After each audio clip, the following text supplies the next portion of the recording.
to the highway to hell. My name is ALZoRaK, and I am taking you to 3 hellish places today. Come with me. In the hellish state of Michigan, about 1 hour west of Detroit and 3 miles southwest from the small town of Pinckney, we will find ourselves on the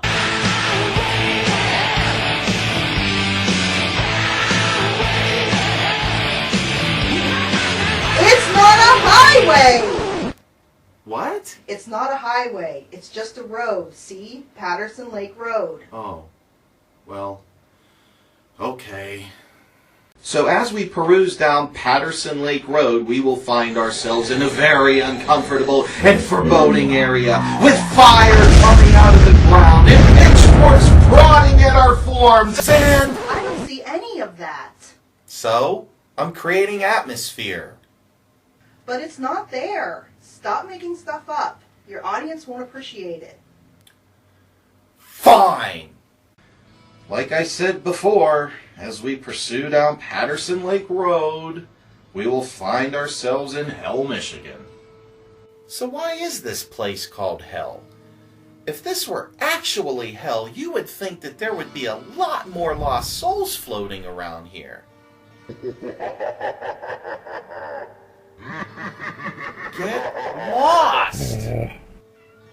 Jeez. So you see this country store? A man named George Reeves settled here in 1838 and opened the store along with a grist mill after purchasing a sawmill along the banks of what's now called Hell Creek. He also opened a distillery and a tavern. The local farmers had great success growing grain, which George Reeves would turn into whiskey. He made a habit of paying the farmers with the homemade whiskey. And the wives of those farmers would say that their husbands had gone to hell again when someone would ask about their whereabouts during the harvest. Now that's only one theory about how Hell, Michigan got its name. There are other theories that when George Reeves was asked what to name the town he helped settle, he said, "You can call it Hell for all I care." As you look around, you will find other hell-related places and signs reassuring you that you are still among the damned, including Highland Lake, the most diabolically evil! What? You're doing it again. Fine, it's not diabolical. And it's not evil. George Reeves passed away in 1877. So his family sold the land to a group of investors from Detroit in 1924. The investors increased the size of the mill pond by raising the level of the dam, thus creating the lake. So there, it's not diabolical. But it should be. Why didn't they call it Lake of the Damned? And fill it with lava, with fire That's it. bursting from... I'm done. Oh, wait. Come back. Who was that?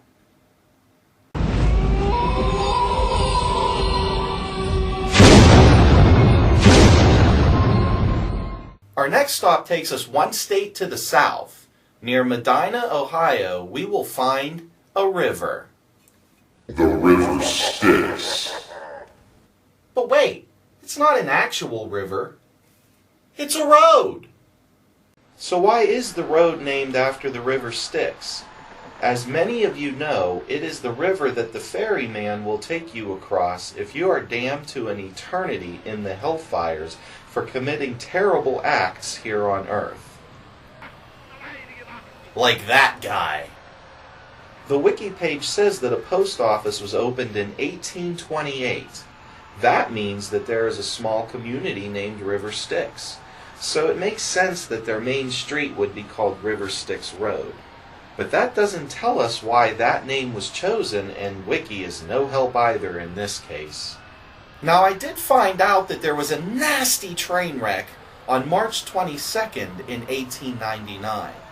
Railroad engineer Alexander Logan was running train number 5.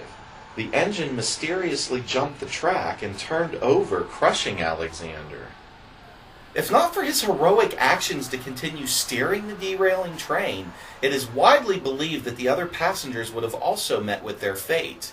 In fact, they found him with his hands still clutched to the throttle. Since then, people have been reporting strange sounds and sights on and near the bridge. The first one was on November 8th, 1899. A coroner named Dr. William Faber and a friend had claimed to have witnessed a train fall from the bridge, covered in flames. He heard screams and ran toward the site where it would have hit the ground, but there was no burning train wreckage to be seen when he got there. Many people still visit the site in hopes of seeing the ghost train for themselves. This still doesn't tell us how River Styx got its name, but because they couldn't explain why the train jumped the track, may suggest a kind of supernatural presence there? The only piece of info I could find on the web is that there is a thick, impenetrable black swamp inhabited by bears, cougars, and rattlesnakes, so they called it River Styx. If you look at the map here, you will also see that the area is completely riddled with streams, lakes, and ponds. There is also a bigger stream called West Branch Rocky River. Moving south on the road, you will see... What? Styx River? So what I said before is wrong. There is a River Styx. River Styx Village with River Styx Road next to the Styx River. People had a dark sense of humor in the early 1800s.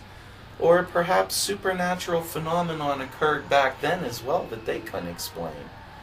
One thing that confuses me, though, why isn't hell at the most southern point of River Styx Road in Ohio? If that were the case, people would drive down River Styx Road next to Styx River right into hell. Now that's scary.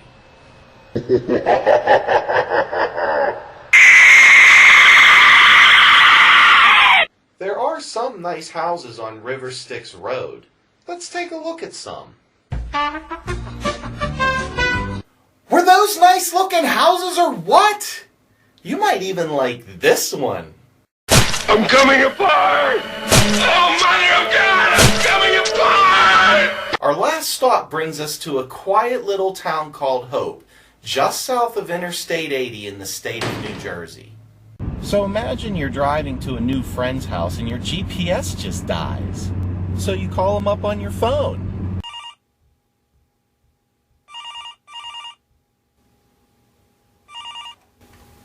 Hello? Hey man, my GPS just died. Can you help me out? Where are you now? Looks like I'm heading south on Hope Road. Yeah, okay. Just keep going down that road and look to make a left turn onto Shades. Shades of death.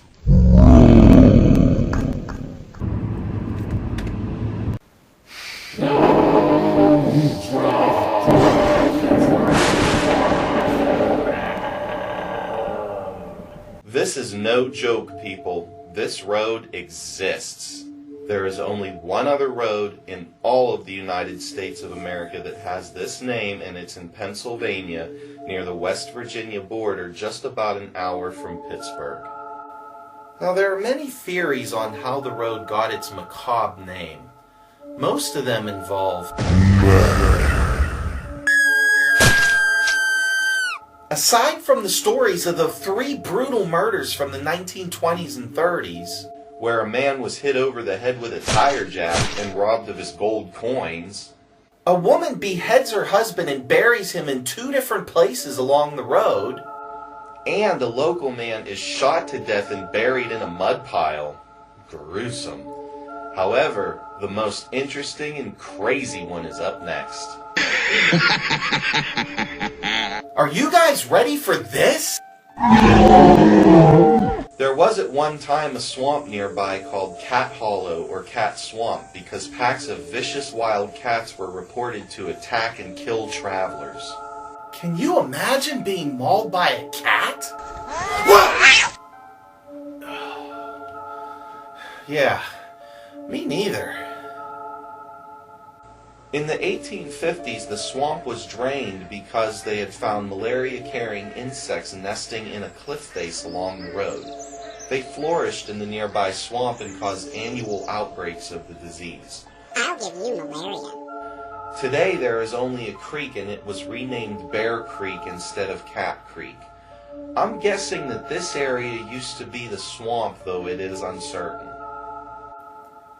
Could you imagine having to deal with that kind of plague every year?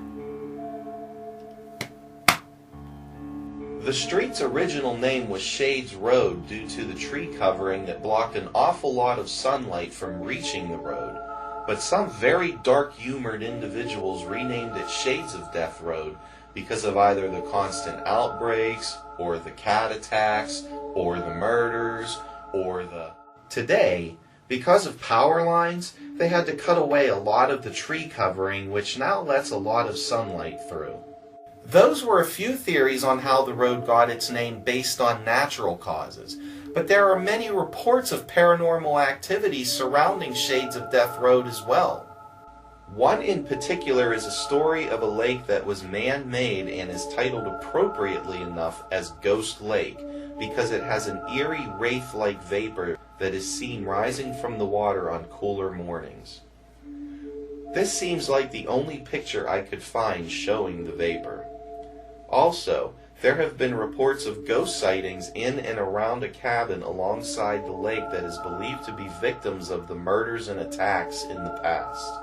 If you read the Wikipedia page for the road, you will learn that the site was also settled by the Lenape Indians. If you have ever seen the Poltergeist movies, then you know what that could mean. The lake isn't titled on any geographical map for some reason. I guess it's just too scary. Unlike Shades of Death Road, that isn't scary at all. I wonder if there are any ghost cats walking around here as well. That would be freaky. I also wanted to show you one more thing I found on the maps, but this came from my iPad, not my computer. In the lake, are those eyes? 'Cause they look like eyes to me. Staring into your soul. So when you were a teen, was there ever a road sign in your neighborhood where you said to yourself, man, that would look so good in my bedroom? Well, this road sign is highly desirable by people, I'm sure not just teens, and they would steal it overnight. So the folks who live on Shades of Death Road would put grease all over the sign and the bolts holding it to the post to prevent any more thefts of the road sign. I don't know about you guys, but I got mine. Ugh. Greasy though. Ugh.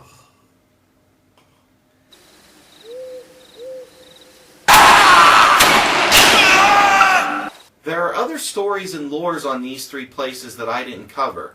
You could check them out on the web if you like. If you like this episode, please leave a comment. If you know any place that I should include in my upcoming videos, leave that in the comment section as well. Thank you for watching, and let's tour again sometime.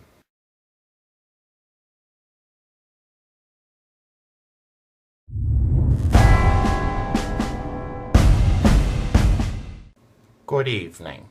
We have a special report coming in from the state of Michigan. Record low temperatures are being reported all over the state. When's my inauguration? Let's see. When hell freezes over. Tough guy. In hell, the temperature is currently -7 degrees Fahrenheit, with a wind chill of -37 degrees. It appears that hell has indeed frozen over. Sorry, Superintendent Chalmers. Also, reports are coming from all over that children are getting the things that they want, and parents everywhere are both confused and irritated. This is Beelzebub has a devil put aside for me reporting.